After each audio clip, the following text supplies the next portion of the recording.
Deep in the rain-soaked jungles of Central America stand the remains of a civilization so advanced, so mathematically precise, and so astronomically gifted, that for centuries we thought the stories about them were impossible. But they were real. They were the Maya. And their greatest mysteries remain unsolved. This is not the story you've heard. The Maya were not a vanished people, not a lost civilization, abducted by collapse or catastrophe. They are still here today, millions of Maya living across Mexico, Guatemala, Belize, Honduras, and El Salvador. But the ancient world they inherited, the one built in stone, mathematics, and celestial observation, holds questions that push archaeologists and scientists to their limits. Today, we're going to explore the Maya in a way that breaks from the familiar narrative. Not just kings and calendars, the amazing new inventions, and the mysteries we still can't figure out, and the strange, to us, worldview that shaped one of the most astonishing civilizations humanity ever produced. To understand the Maya, we must first understand the world they lived in. Their environment wasn't gentle. Thick jungles, sweltering humidity, limited rivers in many regions, and beneath everything, limestone, porous and unstable, swallowing water into vast underground networks. This landscape forced the Maya to innovate. And innovate they did.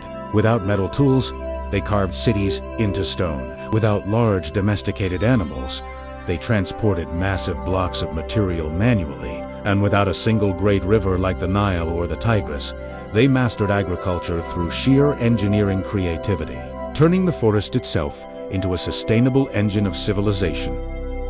They didn't just survive in this world. They shaped it. If the Egyptian pyramids point to the heavens, the Maya cities synced with them. The Maya didn't simply observe the sky.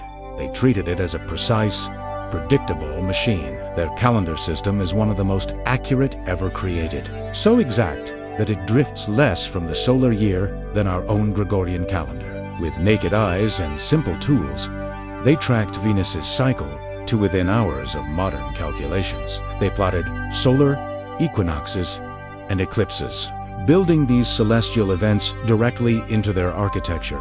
They created repeating, interlocking cycles of time that measured not just days, but spiritual eras spanning millennia. This wasn't mysticism versus science. To them, it was one unified system. Time had personality. Numbers had identity. Cycles had meaning. Then there are the cities. Tikal and Calakmulan, Palenque and Copan, each dominated by towering pyramids that push above the jungle canopy. These weren't just ceremonial spaces. They were political capitals, astronomical observatories, and engineering powerhouses. New lidar scans have revealed something shocking. The Maya world contained tens of thousands of previously unknown structures. Roads, reservoirs, fortifications, entire neighborhoods. The scale rivals ancient Greece in complexity.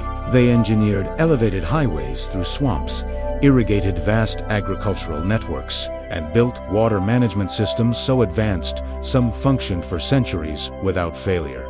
Calling the Maya primitive is not just wrong, it's absurd. The Maya worldview is one of the most complex cosmologies ever conceived. A universe of layered realms, sacred trees, celestial journeys, and divine cycles. But here's the thing. This worldview wasn't separate from their science. It was the engine behind their discoveries. To understand the Maya, we must accept something modern audiences struggle with.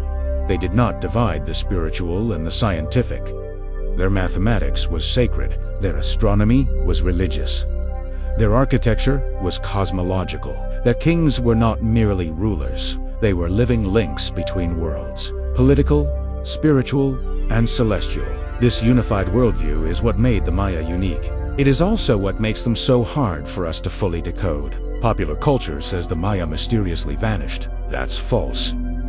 Their great classic cities declined between the 8th and 10th centuries. But to people, the Maya themselves persisted. So why did the cities decline? It's not a straightforward answer. The best evidence points to a devastating combination of severe, recurring drought cycles, political fragmentation and warfare, resource strain on the environment, and shifting trade routes.